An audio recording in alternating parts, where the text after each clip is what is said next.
बेटी की परवरिश।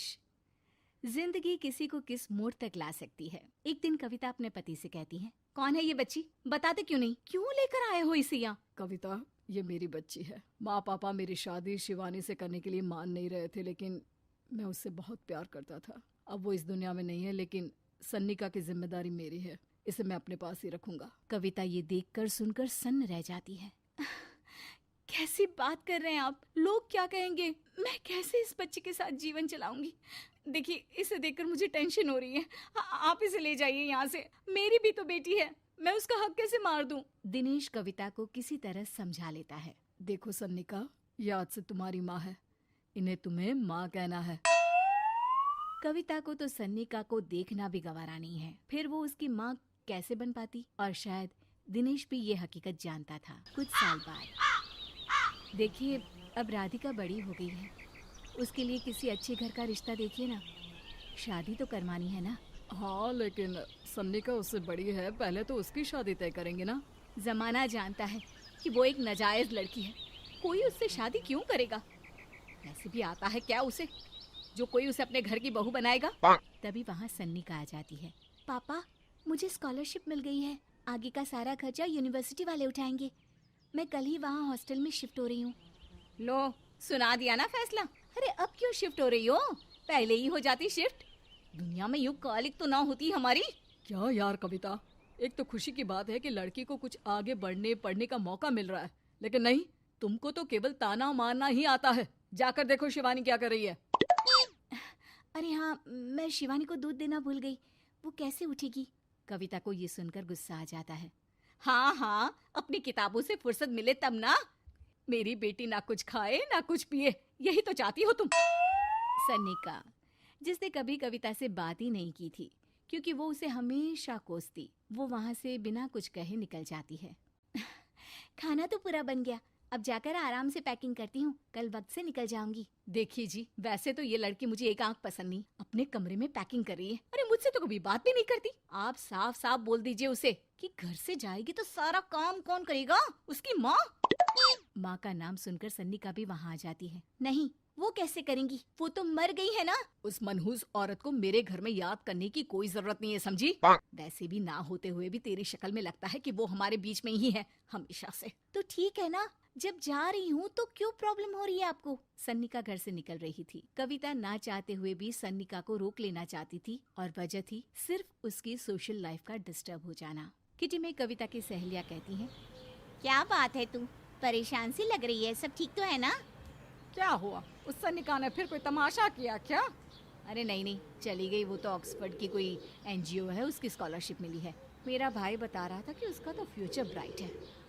अरे चल ना, तुझे क्या, तेरा तो पीछा छूटा उससे। अरे कैसे क्या नहीं, घर का सारा काम करती थी। इसकी छोटी बेटी को भी तो उसी ने संभाला था, याद है?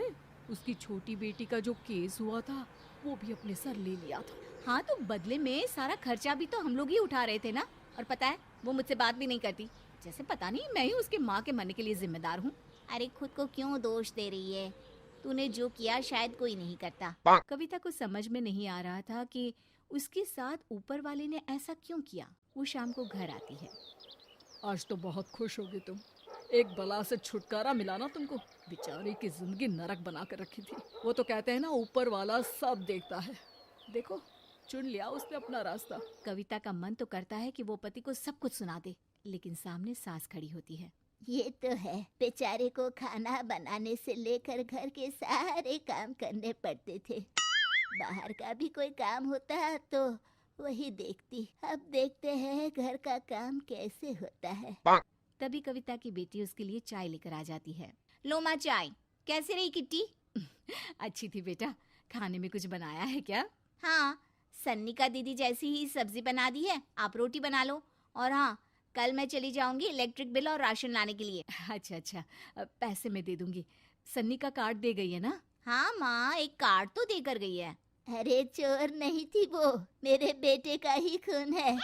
पता नहीं कितना घमंड भरा है इसमें। अरे छोड़ो ना माँ, जिसको जो बनना था वो बन ही जाएगा। अच्छा माँ, कल चलना है उसके कॉलेज में, सभी पेरेंट्स को बुलाया गया है। अब कविता तो जाने से रही, तो हम ही साथ चलते हैं। हाँ बेटा, उस बिन माँ की बेटी का है ही कौन। अब क्या था, कविता का गुस्सा फूट पड़ता है। हाँ, आप लोगों के जैसे तो इंसान नहीं देखे मैंने।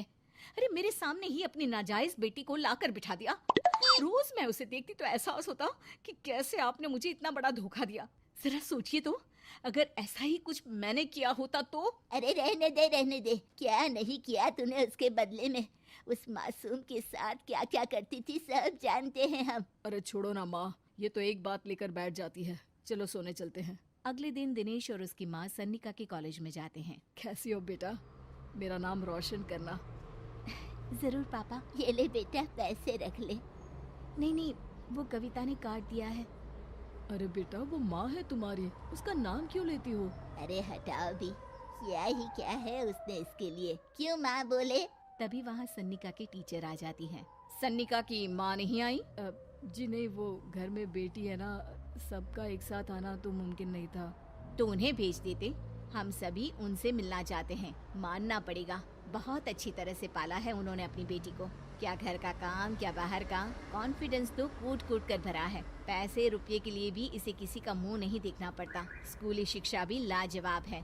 पिता और दादी को एहसास होता है कि जिस कविता के पालन पोषण पर उन्हें हमेशा से शक रहा, वो सन्निका के भविष्य के लिए किसी वरदान जैसा साबित हुआ।